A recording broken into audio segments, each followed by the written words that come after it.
I'm Richard Barnett, and this is Sun Street Passage. London, one street at a time.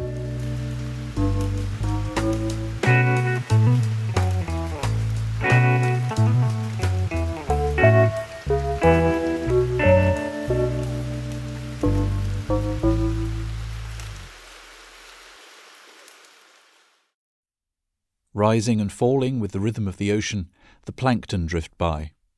Some are no bigger or more substantial than a bin bag, others as plump as a sofa, all in glowing, saturated colours, standing out against the blue-black.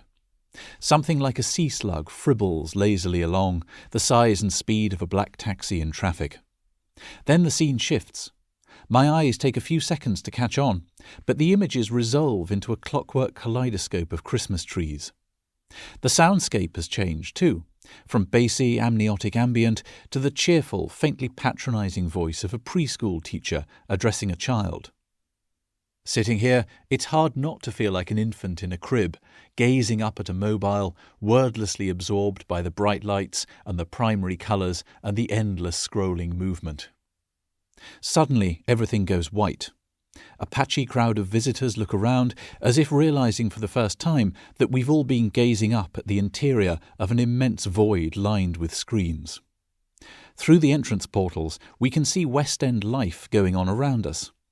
Buses, boutique donut joints, e-bikes heaped in cuddle puddles, the Alhambra-esque fretwork on a theatre facade.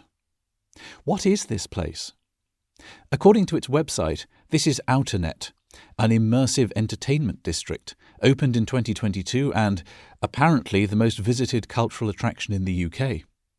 It stands at the corner of Charing Cross Road and New Oxford Street, one of the busiest intersections in the West End, the grubby yin to Piccadilly Circus's yang. This complex of spaces and venues is an almost caricatural piece of 21st century redevelopment. It's a digital age utopia that is also dystopian, a wilderness of glass and anodized gold in which every surface seems to be a screen. Demolition for the Outernet development and the new Elizabeth Line station beneath it wiped away many beloved London landmarks, not least the Astoria, where so many Gen X Londoners lost the top end of their hearing, among other things, at an indie gig or a GAY night, and the Dionysius chip shop where we, I should say, queued in the small hours for a bag of chips drenched in onion vinegar before waiting at central London's most windswept bus stop for a night bus back to the suburbs. The great London blogger Diamond Geezer, visiting Outernet shortly after it opened, called it a vacuous deception purporting to be art and a cinema for brands. 4 years later, it reminds me of those anxiety of influence Japanese cyber futures that proliferated in 80s and early 90s Hollywood. It's a planetarium for the digital world, an exposition of vast unearthly wonders that leaves you with a cricked neck and the kind of aesthetic migraine that passes for awe. The music rises again, to a roar that shivers up through the soles of my boots, and a multicoloured alien forest drips down the screens like the lurch into a bad trip. Let's get out of here. Why do places like Outernet, so popular in this decade, leave me cold? Partly, I'm sure, it's middle age and the vanishing landscapes of one's youth. Londoners who remembered ballroom dancing and Fred Astaire movies at the Astoria before the war likely grumbled when it started hosting The Fall and Tangerine Dream and gorgeous men in latex hot pants. But there's something more. Something disquieting, something dishonest in that easy little phrase, immersive experience. Isn't all experience immersive? If it is, what's the point in roping off a little corner of it and telling us that this bit here is immersive? Is it that so much of modern experience is somehow alienated, sitting alone and watching other, lovelier people have experiences on tiny luminous screens? But if that's the case, why are places like Outernet full of the same old stuff we see on our phones, just on vast digital billboards that we can't swipe away from? Why should it be served up, framed and branded in a designated space to an audience rendered passive and bovine, whose participation goes only as far as filming a few seconds of it and posting it for other people elsewhere to watch distractedly? I believe in magic. The magic of transformation through the alchemical work of walking and looking, The willing suspension of disbelief that comes with sore feet and dirt under your fingernails, the vertigo of sensory dislocation, the sublimity of slipped time and colliding worlds. London, the old, weird London, the city of concrete and plane trees and people and stories, is the greatest immersive experience in a world full of immersive experiences, free and unbranded and bursting out of their frames. And that's why we're here. If you're listening to this, you may well know the story of the Brompton Cemetery time machine. This pharaonic mausoleum was erected in 1854 to the maidservant-turned-heiress Hannah Courtnoy. As that brief description suggests, Courtnoy's life was picturesque in its own right.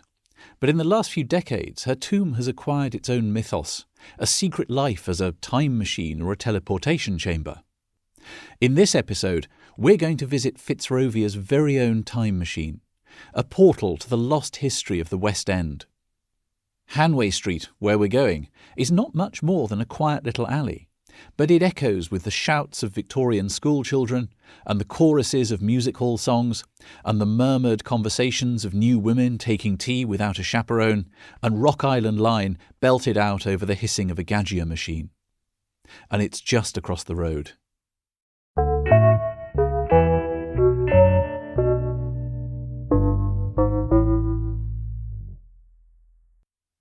But let's pause for a moment on the pavement outside Outernet and think about heaven and hell, both, I'm sure, immersive experiences. If we were to summon William Blake from his grave in Bunhill Fields, he might be inspired to set a new version of his visionary, prophetic marriage of heaven and hell right here.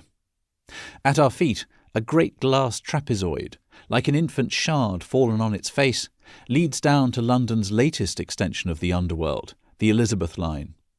Like the best stations on the Jubilee line, the Elizabeth line makes powerful use of shadowy space and depth. Commuters are led through cavernous tunnels, riding escalators that ascend through precipitous voids, on a kind of infrastructural vision quest. The stations haven't yet acquired that patina of grime and discarded chewing gum which gives Londoners a reassuring anchor to reality. But they're full of well-made touches, a little more than merely functional, that aspire to the status of public art. Gold lacework in the slanted concrete ceilings of the escalators evokes rather touchingly the stars that Londoners see so infrequently. If this is Hades, it could be worse. Heaven, on the other hand, is made of precast concrete and rises 34 stories into the sky. Even before its completion in 1966, the Centre Point tower block was controversial, a symbol of what intrusive post-war development would do to many city neighbourhoods. Like One Canada Square and Canary Wharf a generation later, it stood empty for many years. I don't know anyone who loves it or even admires it. If you told the bedraggled queue outside the Astoria in, say, 1998, that within 2 decades Centre Point would be steam-cleaned and regenerated into luxury apartments, we'd have laughed and pelted you with chips. The plaza at its foot is still rather bleak and windy as hell, and no amount of smoked glass or expensive street food will fix that. But heaven, if it exists, lies beyond mere appearances. Centre Point opened in the same month that the Velvet Underground released All Tomorrow's Parties, the greatest debut single of the 60s. The rock critic Lester Bangs wrote that the instrumental intro to All Tomorrow's Parties is like watching dawn break over a bank of buildings through the windows of these hermetic cages. Whenever I walk beneath Centre Point and look up at its ascending counter-rhythms of concrete and glass, I hear John Cale's mandolin-esque piano and Mo Tucker's stately, adamant bass drum. I'd call that heavenly. Between heaven and hell stands London, of course. Back at street level, we find ourselves at the meeting point of 4 neighbourhoods, 4 cards in the city's tarot deck, each with its own mood and history.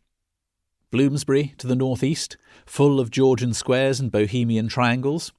St Giles to the southeast, where we're standing, shading theatrically into Covent Garden. Soho to the southwest, dirty and hot and gentrifying. And Fitzrovia to the northwest, where we're going. The western side of the intersection, where Soho faces Fitzrovia, offers a startling collision of new London and old. On the south side, a crisp Art Deco apartment block, vaguely reminiscent of the Daily Express building on Fleet Street, rises above the new Tottenham Court Road station. As is now practically compulsory, the penthouse story sits at an angle, creating a triangular roof terrace. I'd love to know who sits out for breakfast on a sunny Saturday morning, watching the meniscus of their coffee ripple in time without an sound system. With its contrasting bands of dark glass and creamy stone, this might be one of those colour-coded bookshelves you see on Instagram, in which case the row of buildings opposite is a happily jumbled shelf of cloth-bound volumes in an antiquarian bookshop. Mansard windows and Baroque silhouettes are mixed up with Gothic awnings and Corinthian capitals on granite piers. Amidst all this, a Primark sits behind one of the most grandiose commercial facades in London, a vast broken pedimented temple in gleaming white faience. Remember this building. It has an extraordinary story to tell, and we'll hear it shortly. But the best thing here is just round the corner on Tottenham Court Road, a gold-domed canopy on spindly legs, 5 stories above a Burger King, which seems to stagger back from the street like a scandalised Dowager Duchess. Perhaps she's just noticed The Devil Wears Prada playing at the Dominion Theatre across the road. In my head, the Dominion is always showing Ben Elton and Queen's Race to the Bottom cash cow, We Will Rock You. But the immense and faintly authoritarian statue of Freddie Mercury that stood above the marquee is long gone, replaced by a single scarlet pump, 10 feet high, with a satanic spiked tail for a heel. One lone shoe is always disconcerting, and here it suggests a cyclopean drag queen kicking off a stiletto as she pole dances around Centrepoint. Like the 4th plinth in Trafalgar Square, its emptiness demands occupation. If I had my way, and perhaps it's best I don't, I'd try and persuade Stuart Lee to do a residency here. Clad in rags, his face smeared with wild locusts and honey, Lee bellows at the crowds from his fetish pulpit, brandishing a tattered paper moon on a stick, like a latter-day Simeon Stylites. That's my idea of an immersive experience. The next block north offers proof, in the shape of the St Giles Hotel, that buildings can, so to speak, sneak up on you. This late 70s brutalist radiogram, all corrugated concrete and fortress-like columns, presents an aggressively defensive front to the street. It's a hell of a middle finger to George and Bloomsbury, but there's more going on than mere architectural je m'en foutism. The staggered rows of windows show some attention to form following function. How do you maximise natural light in a hotel of 700 rooms? And somehow it doesn't dominate the street.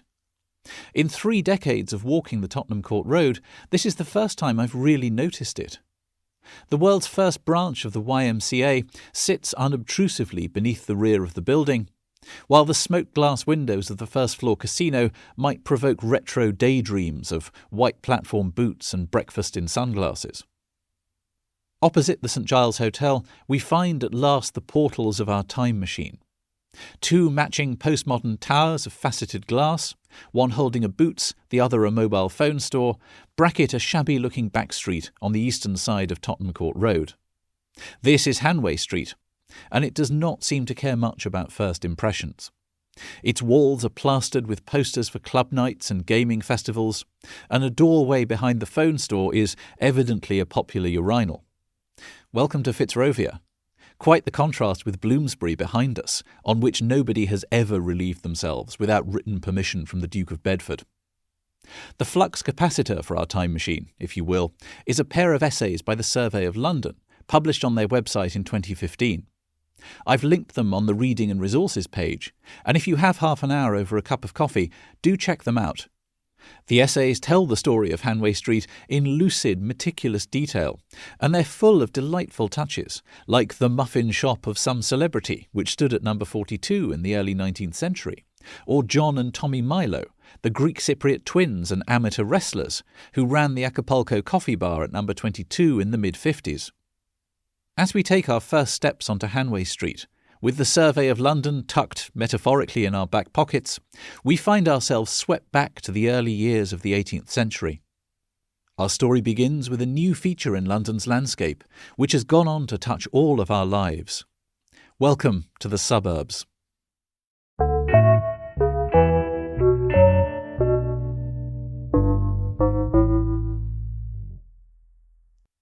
Hanway Street owes its name and its existence to a Cambridge-educated military engineer, Major John Hanway. At some point in the first or second decade of the 18th century, Hanway married Rebecca Girl, the sole heiress of a house and a small plot of land on the northern side of Oxford Street. Hanway had form as a builder. He constructed naval fortifications at Sheerness and Harwich in his work for the Board of Ordnance, and when he and Rebecca moved into her family's house in 1718, he set about developing their little estate. By 1721, he'd laid out a new passage, roughly 100 metres long and curved at one end, through the stables and the yards behind his house. Within a decade, the alley was lined with brick houses and at least one shop, and appeared on maps of the area, named, proprietorially, Hanway Street. One of Hanway's tenants, a joiner named John Petty, laid out another, smaller alley looping off to the north. Petty tried to get his name on the map. He christened parts of his development John's Court and Petty's Court, but neither stuck, and his addition has come down to posterity as Hanway Place. In this sense, the story of Hanway Street is the story of the West End itself. In the late 17th century, the aristocracy and landed gentry, who owned farms and meadows around the crowded cities of London and Westminster, began to lay out terraces and squares of houses on their land. This craze for speculative building, initially in Soho and St Giles, sought to capitalise on an explosion in London's wealth and population after the strife and destruction of the Civil War, the Interregnum, the Great Plague and the Great Fire. Those of us who yearn for a triple-fronted Georgian townhouse in mellow stock brick would do well to remember that these estates were all too often jerry-built, as quickly and cheaply as possible, often with shallow, unstable foundations, and they did not guarantee a life of easy gentility for their occupants. John Hanway died in 1736, and by the late 18th century many buildings in Hanway Street were ruinous, full, as one observer put it, of the very poor of the worst description. The Survey of London notes that the radical philosopher and novelist William Godwin, husband of the pioneering feminist Mary Wollstonecraft and father of Mary Shelley, found himself here at a low point in his career. In 1805, Godwin was running a bookshop, the Juvenile Library, with his second wife, Mary Claremont, at the western end of the street. 19th century Hanway Street shared much of its character with neighbouring Soho. This was a place of poor immigrants, threadbare refugees, noisy radicals, ground-down Londoners, all crammed into small workrooms, shops and tenements. Lively, vibrant as we might now say, but grindingly poor, overcrowded, hungry and riddled with infectious diseases like cholera, tuberculosis and smallpox. In a recent issue of the London Review of Books, the historian Neil Acheson wrote of La Marmite, the stockpot, a soup kitchen for French exiles which stood on Newport Passage, only a few minutes' walk from Hanway Street. One English visitor found it situated on the top floor of so wretched a building that there was no place for a staircase. The room was reached by means of a ladder with a very greasy rope. But here any refugee who could prove that he'd fought for the Paris Commune was able to obtain a meal for twopence. As would-be revolutionaries climbed the ladder to La Marmite, a new neighbour brought a touch of West End glamour to the lives of Hanway Street's residents. Let's pause a few steps from the eastern end of the street, in front of a plain but well-proportioned brick building on the south side. This is the back of the Oxford Street Primark, that magnificent temple to fast fashion we saw a few minutes ago, and through the windows we can see racks of pastel pink t-shirts and stonewashed jeans. In John Hanway's time, a tavern, the Boar and Castle, occupied this plot. A century later, the impresario Charles Morton, who'd managed London's first purpose-built music hall in 1852, was looking for a prominent West End site for a new venue. He bought and demolished the Boar and Castle, and in March 1861 he opened the Oxford Music Hall. Though the Oxford burnt down in 1868 and again in 1872, each time it was rebuilt with a greater capacity and more luxurious appointments. An 1875 engraving shows a swaggy Corinthian auditorium, illuminated by hanging gasoliers with an apse stage and a grand piano. Audiences watched from rows of supper tables, not banks of seats, attended by the Oxford's legendarily cheeky serving girls. The solicitor and diarist Arthur Munby, who chronicled the lives of working-class women, was unimpressed. After an evening at the Oxford in March 1862, Munby told his diary that there was nothing wholesome or genial in the folks' enjoyment. They drank their grog, staring gloomily or lewdly grimacing. Something of this bleak mood was captured by the painter Walter Richard Sickert, who depicted audiences and performers here in 1892. But most patrons seem to have loved the Oxford, and over 4 decades it hosted all the famous faces of the Victorian and Edwardian music hall stage. Mary Lloyd drew standing ovations for her skirt dancing, and led the crowds in her signature song, "The Boy I Love Is Up in the Gallery." Harry Champion belted out boiled beef and carrots, on bills with Burlington Bertie, better known as the celebrated male impersonator Vesta Tilley. And perhaps the greatest of all pantomime dames, George Robey, the Prime Minister of Mirth, born in Kennington on the same street as Charlie Chaplin, came here to sing "The Simple Pimple" and "He'll Get It Where He's Gone To Now."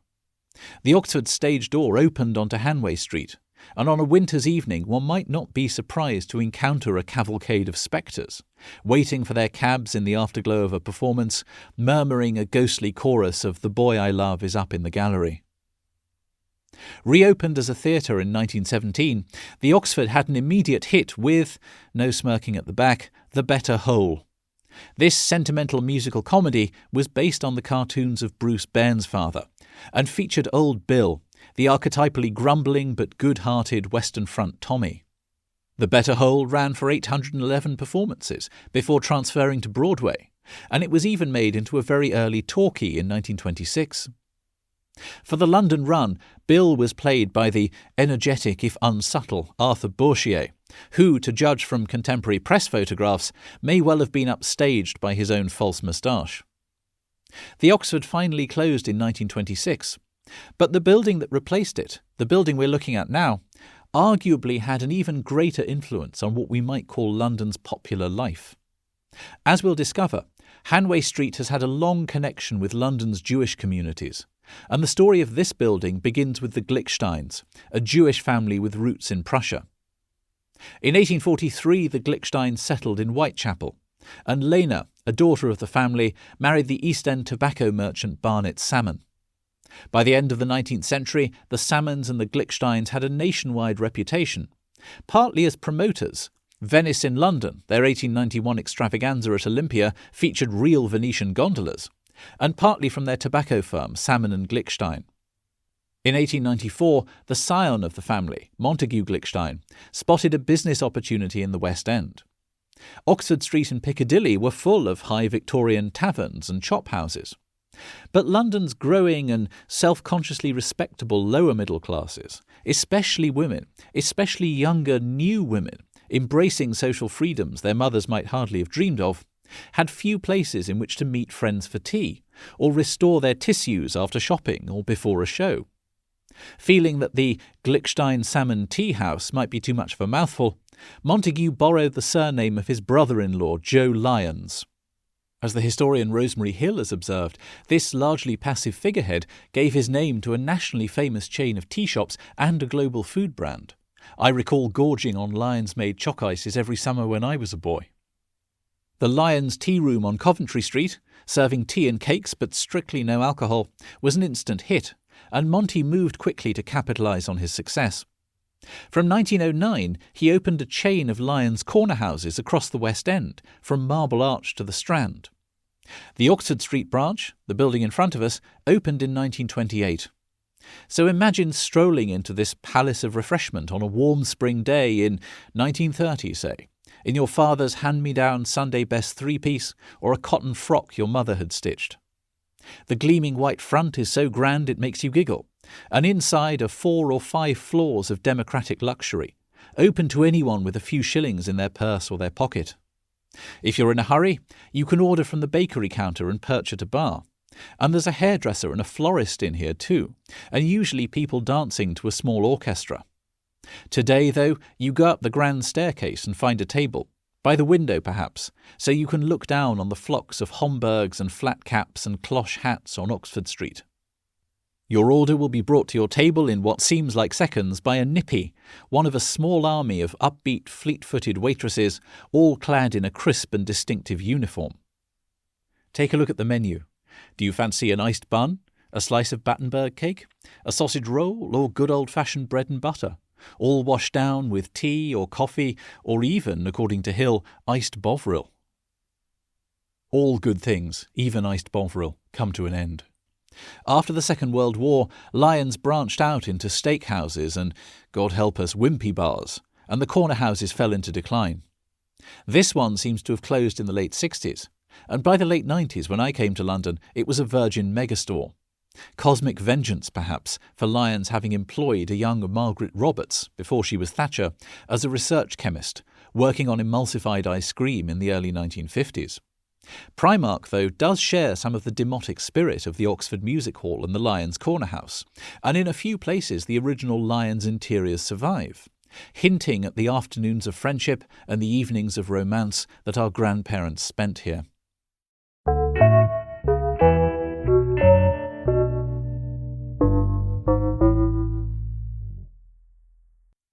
On a fresh Saturday morning in March, Hanway Street is surprisingly busy. It's a useful shortcut from the Tottenham Court Road to Oxford Street, bypassing the always sclerotic intersection. As we saunter along, we pass teenagers heading out to shop, clubbers going home looking dazed but beatific, and a decent number of hip international families with young children. The south side of the street is mostly big blank brick arches. The north side is a row of shops and houses straight out of Soho. The best front belongs to the Soho Housing Association. This seems to be an original Georgian shop front, with decorated columns and pediments framing big plate glass windows, and wrought iron balustrades above and below the door. 3 stories of sash windows are topped by a parapet with flaming urns, and the whole thing wouldn't look out of place on Golden Square. In the 80s, Hanway Street, like Berwick Street over in Soho, was crammed with record shops. Most famously Vinyl Experience at number 20. The owner covered the facade with murals of the Blue Meanies from Yellow Submarine, and at one point 2 pin-up girls with black masks and unfeasibly long legs held up the sign. Along with boxes and boxes of old vinyl, the shop had a decent line in memorabilia. It once sold John Lennon's school notebook and a guitar smashed up on stage by Kurt Cobain. Vinyl Experience closed in 2013, but there's still a few record bars here like Helen of Troy and Murder Inc., along with West End DJ supplies and a couple of restaurants.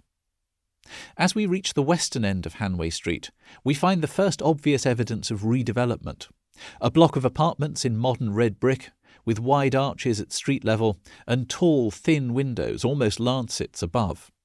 A big glass door has an estate management company logo beside it, and within, a concierge sits at a desk in zen-like stillness.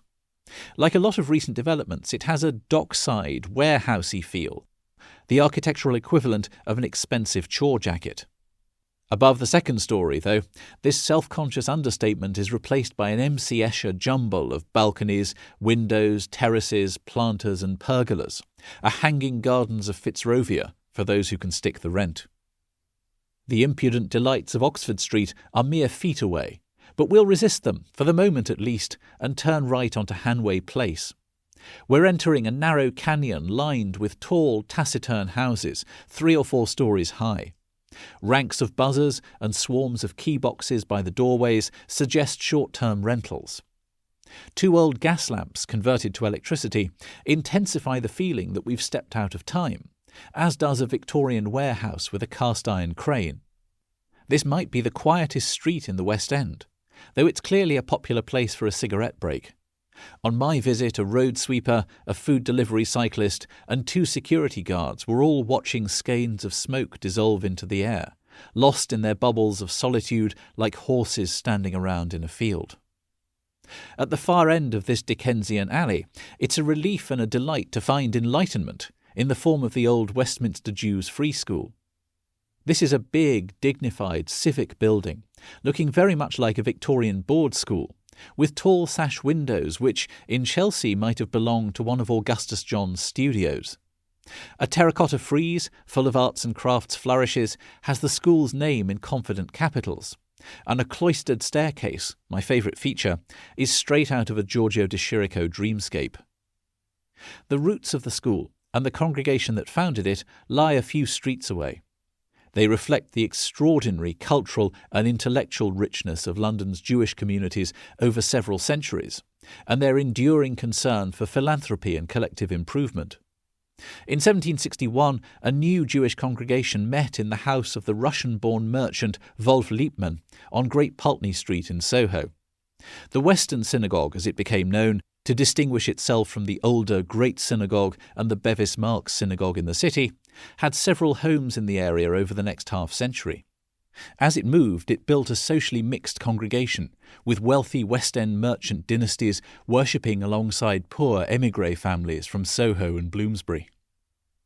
In 1811, the Western Synagogue established a new school, so that the sons of Jewish families who could not otherwise afford education would get a basic grounding in arithmetic, writing, and English and Hebrew literature. For the first few decades, boys attended classes in the houses of teachers, but from 1837 the synagogue rented buildings in Soho. In 1846 they opened a girls' school on Dean Street, which in 1853 merged with the boys to become the Westminster Jews Free School. The school proved immensely popular, and it continued to grow even after the establishment of state school boards in 1870.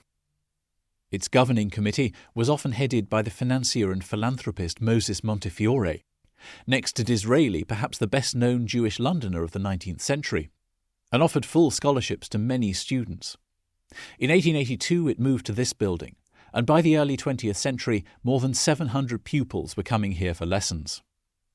After the First World War, these numbers fell off, partly in response to the expansion of state education, and the school closed its doors on the last day of 1945. But a mere list of some of its teachers over the years gives some sense of the breadth of education once offered here. Annie Landau, who went on to run the Evelina de Rothschild School for Girls in Jerusalem.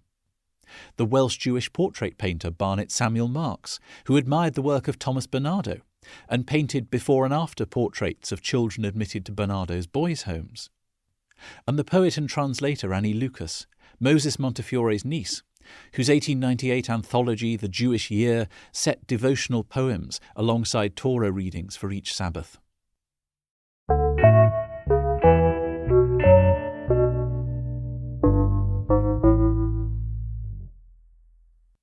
Let's retrace our steps back along Hanway Place to Hanway Street. After the Second World War, but before the record shops, this end of Hanway Street was known for its coffee bars. These hangouts, often rather down at heel, sat on the periphery of the skiffle scene which grew out of Soho institutions like the Two Eyes on Old Compton Street. Skiffle, a kind of amphetamized folk music, a whirl of austerity instruments and Colin McInnes paperbacks and 45 RPM singles cadged from GIs, arose in the space between the big bands and the Beatles. In 1955, what had been the Dickens Chop House on the corner of Hanway Street and Hanway Place reopened as the Chiquito, an espresso bar with a skiffle singing room in the cellar. 4 years later, the Chiquito played a small but significant part in the birth of British rock and roll. London's big stage hit of 1958 was a musical satire on skiffle, Espresso Bongo, at the Savile Theatre on Shaftesbury Avenue, with a book by the screenwriter and novelist Wolf Mankiewicz. Born into a working-class Jewish family in Spitalfields, Mankiewicz studied English at Cambridge under F.R. Leavis. A familiar face in 1950s Soho, he also helped to found the Partisan Coffee House on Carlisle Street, a short-lived but influential hub for the emerging New Left. Espresso Bongo sets a fast-talking Soho talent scout, played by the future Shakespearean master Paul Schofield, against James Kenny's mediocre but equally cunning teenage sensation, Bert Rudge. Renamed Bongo Herbert, after his instrument of choice, our dim but charismatic hero outwits his rapacious manager and becomes a star. In the film version, made less than a year later, Bongo Herbert is played by an impossibly youthful Cliff Richard in his very first appearance on screen. Most of the scenes were shot in the studios at Shepperton, but a few, including the trailer, were filmed in the basement of the Chiquito. We see Cliff, backed by the shadows, driving a mob of clean-cut teenagers wild with his astonishingly flaccid percussion chops, in what seems to be the least sweaty underground club that ever existed. It's worth checking out, not least for Cliff's hilariously callow incredulity. Are you offering me money for bashing the bongos? The only rock and roll icon on this corner today is a small, sneering tile mosaic of Sid Vicious. But I think perhaps Sir Cliff has had the last laugh. As we walk down towards Oxford Street, the line of ramshackle houses and shops in front of us is a little bit of Montmartre in Fitzrovia. Look up and you could easily imagine Edith Piaf leaning out of an attic window to watch the dawn break after a night on the Pigalle. Soho Nail and Beauty is boarded up and graffitied, but Happy Sky, a Japanese artisan micro-bakery, is doing a roaring trade.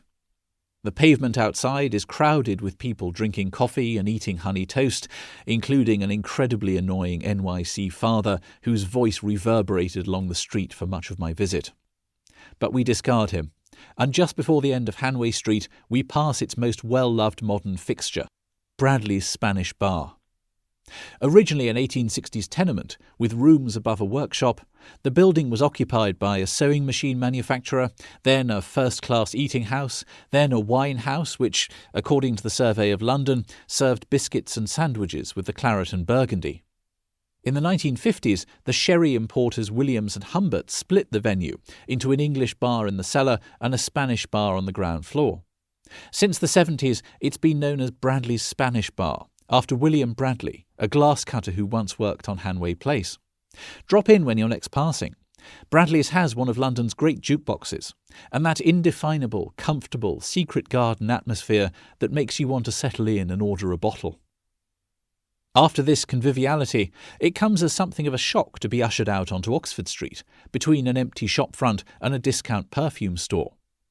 But before we retreat to Bradley's for a glass of Rioja and a bag of nice and spicy knickknacks, there's one more thing I want to show you. It's a few minutes away to the east, so while we walk there I'll tell you about it. Go back to the earliest days of Hanway Street.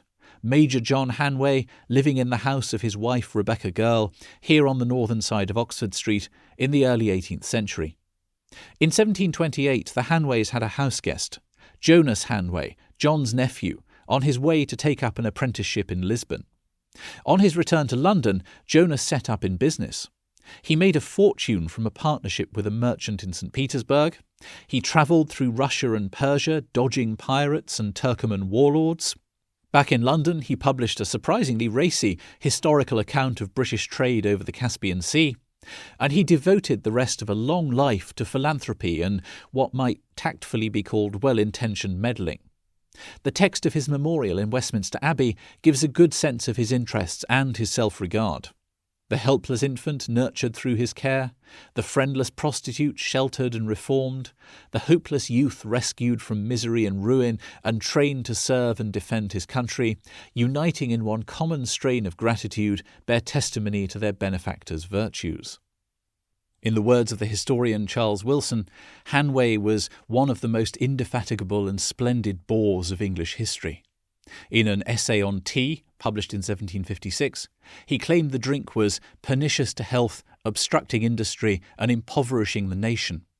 Hanway's screed against tea provoked an almighty row with Samuel Johnson, a heavy user who was said to drink up to 16 cups a day. Hanway is reported to have been the first man in England to carry an umbrella, as distinct from a lady's summer parasol. For this he became an object of public ridicule, particularly from coachmen who feared his innovation might cost them trade in the winter months. But Hanway had the last laugh. By the end of his life, umbrellas had caught on, and that's why we're ending our journey here, a couple of 100 metres from Hanway Street at the corner of New Oxford Street and Shaftesbury Avenue. The building before us might be mistaken for a small West End theatre showing a musical titled Umbrellas.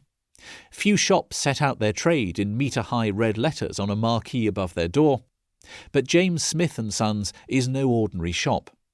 This is the kind of old-fashioned emporium that tends to be called an Aladdin's cave. It has more umbrellas, in more sizes and styles and fabrics than a meteorologist's fever dream. The original James Smith established his firm in 1830, but this glorious Scots baronial storefront dates from the 1870s. It's a cousin, in mood and materials and craftsmanship, to Rule's restaurant on Maiden Lane, all mahogany, red velvet and gleaming brass.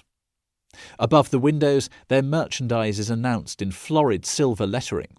ladies' umbrellas, tropical sunshades, garden and golf umbrellas, riding crops and whips, Irish blackthorns, life preservers, dagger canes, sword sticks, sole makers of the celebrated Cunliffe sports seat. Those of us of a certain age might be reminded of Mr. Ben.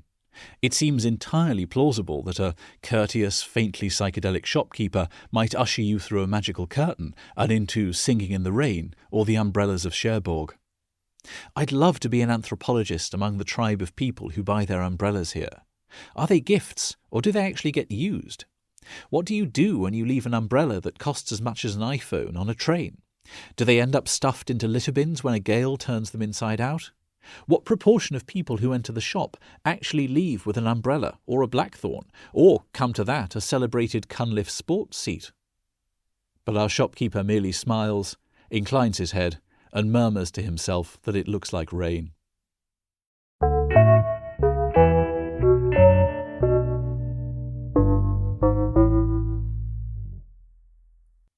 I'll be posting pictures from my visit to Hanway Street on the Sun Street Passage Instagram. There's a link in the show notes. If you'd like to visit, the best way to get there is Tottenham Court Road Tube on the Central, Elizabeth and Northern lines. Thanks to everyone who commented on the pilot episode: Olivia Bladen, Elma Brenner, Sally Davis, Emma Hughes, Nadia Golami, Jessica Glick, Rebecca Horn, Victoria Kirikidis, Jake Lamerton and Thea Vidnis. If you've enjoyed this episode, why not make a donation to your favourite London charity? Mine, for what it's worth, is Coram, who've been supporting children in London and across the UK for almost 3 centuries. There's a link to the Coram website in the show notes, and they appreciate all donations, large or small. Next time, Big Brother, Bacardi and gunpowder. See you there.